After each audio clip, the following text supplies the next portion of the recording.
কণ্ঠ হয়ে কথা বলতে, যারা বিগত আমলে নিজের সন্তান হারিয়েছেন, স্বামী হারিয়েছেন, কেউ কেউ স্ত্রী হারিয়েছেন, কেউ কেউ ভাই হারিয়েছেন, কেউ কেউ বোন হারিয়েছেন, অবশ শিশুরা তাদের পিতাকে হারিয়েছে। জালিম শাসক তাদেরকে নির্মমভাবে খুন করেছে। আমি তাদের হয়ে আপনাদের সামনে আজ দাঁড়িয়েছি। এরকম যাদেরকে এই দুনিয়া থেকে নির্মমভাবে বিদায় করা হয়েছে, জীবনের ঝুঁকি নিয়ে চেষ্টা করেছি তাদের ঘর দুয়ারে পৌঁছে যাওয়ার, এগুলো দেখা, তাকে তাদের বুকের আকুতি এবং চোখের চাহনি বোঝার। আমি ওই সমস্ত সন্তানহারা মা এবং বাবা, স্বামীহারা স্ত্রী এবং পিতারা সন্তানের চোখের কোনায় পানি দেখেনি, আমি দেখেছি রক্তের ফুটা।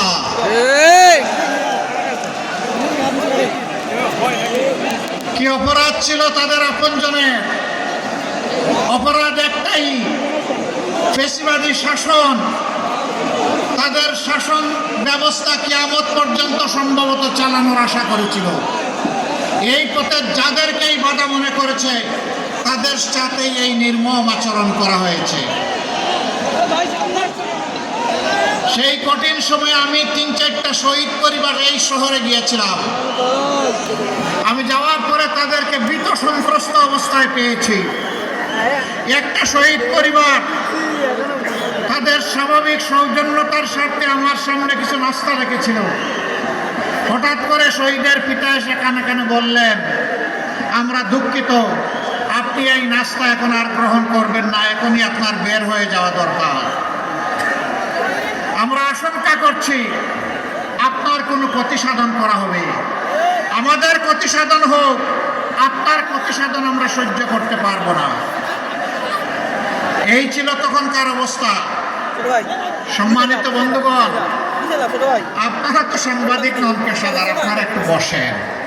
আপনারা না বসলে আপনাদের পিছনের ভাইয়েরা কিছুই দেখতে পাচ্ছেন। আপনারা বসেন, শুধু পেশাদার সাংবাদিকরা দাঁড়িয়ে থাকবেন, যারা বসার তারা বসবেন, যারা একান্ত কর্তব্য পালনের জন্য দাঁড়ানোর তারা দাঁড়াবেন। বাকি আপনারা অডিয়েন্স যারা এসেছেন, দর্শক শ্রোতা যারা এসেছেন, মেহরবানি করে আপনারা বসুন। কারণ আপনারা খুব ভালো একটা জায়গার মানুষ, যাদেরকে আমরা সম্মান করি। আপনারা শিক্ষিত, আপনারা ভদ্র, আপনারা অত্যন্ত মার্জিত। আপনারা বসে গিয়ে অন্যদেরকে সুযোগ করে দিন। ধন্যবাদ। বেশিরভাগ বসে পড়েছেন, কিছু ভাই জায়গা পাচ্ছেন না, তাদেরকে আস্তে করে জুড়ছে টান দিয়ে বসায় দেন। আপনারা বসায় দেন, ওনাদেরকে বসায় দেন, সাহায্য করেন, মজলুমকে সাহায্য করেন।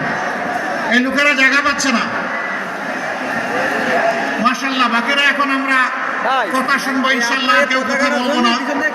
সম্মানিত ভাইয়েরা, বলছিলাম আমি তাদের হয়ে এখানে দাঁড়াতে এসেছি।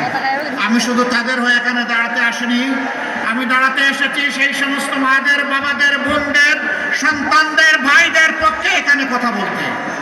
যাদের আপনজনকে ধরে নিয়ে, তুলে নিয়ে আয়না করে বছরের পর বছর গুম করে রাখা হয়েছিল, তারা জানতেন না তারা জীবিত না মৃত। এই অবস্থায় আল্লাহর মেহেরবানিতে, কে ভাই আবার মাইক দিয়ে কথা বলছেন? আপনার মাইক বন্ধ করেন। আপনার মাইক থেকে আর অনুরোধ করা লাগবে না, এটা আরেকটা ডিস্টারবেন্স। ওনাকে কথা বলবেন না। বলছিলাম যাদের আপনজন চলে গেছে, আপনজনকে জানাজা করে দাফন করতে পেরেছে, তাদের কষ্ট ছিল এক ধরনের।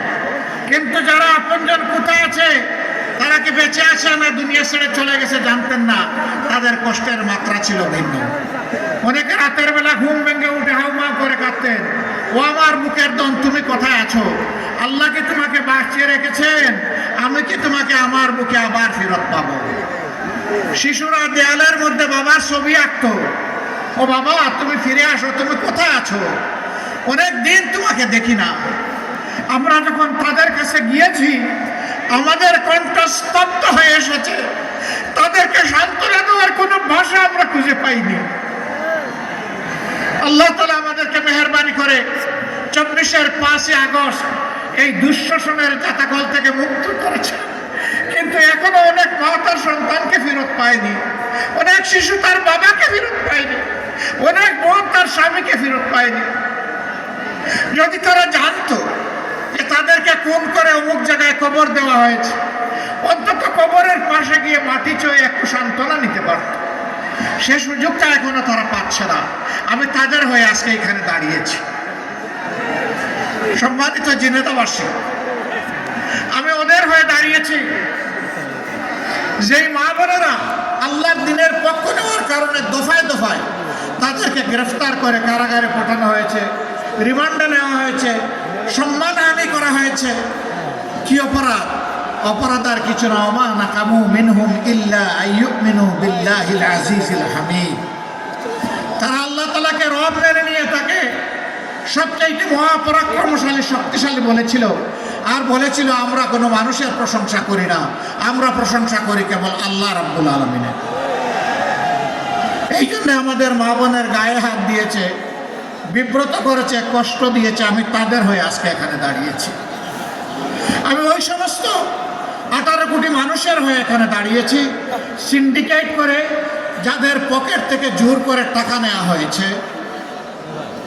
চাঁদাবাজি করে যাদেরকে কষ্ট দেওয়া হয়েছে, রিমান্ডে নিয়ে নির্যাতন করে মোবাইল ওপেন করে দিয়ে বলেছে তোর মাকে বল, তোর বাবাকে বল টাকা নিয়ে আসতে। আমি সেই মজলুম মানুষগুলোর পক্ষে এখানে দাঁড়িয়েছি।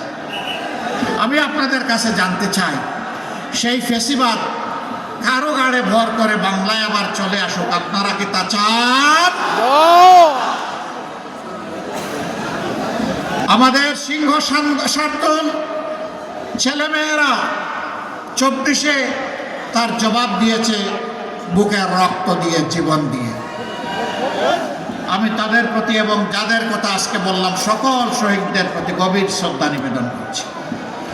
এই জেলা দক্ষিণবঙ্গের সবচেয়ে বড় শহীদ ঈদগাহ। এখানে যত মানুষকে নির্মমভাবে খুন করা হয়েছে আর কোথাও তা হয়নি।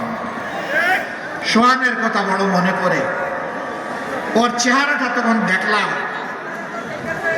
ওকে হত্যা করার পর চোখ যখন ওরা খুলে ফেললো, কি নির্মম, কি নিষ্ঠুর।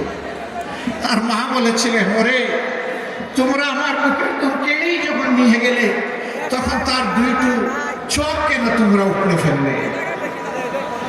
কি জবাব আমাদের এই মায়ের কাছে? কোনো জবাব নেই। সবুজের দুটি কচি সন্তানকে, অবুজ সন্তানকে যখন খুলে নিয়েছিলাম তখন চোখের পানি ধরে রাখতে পারিনি।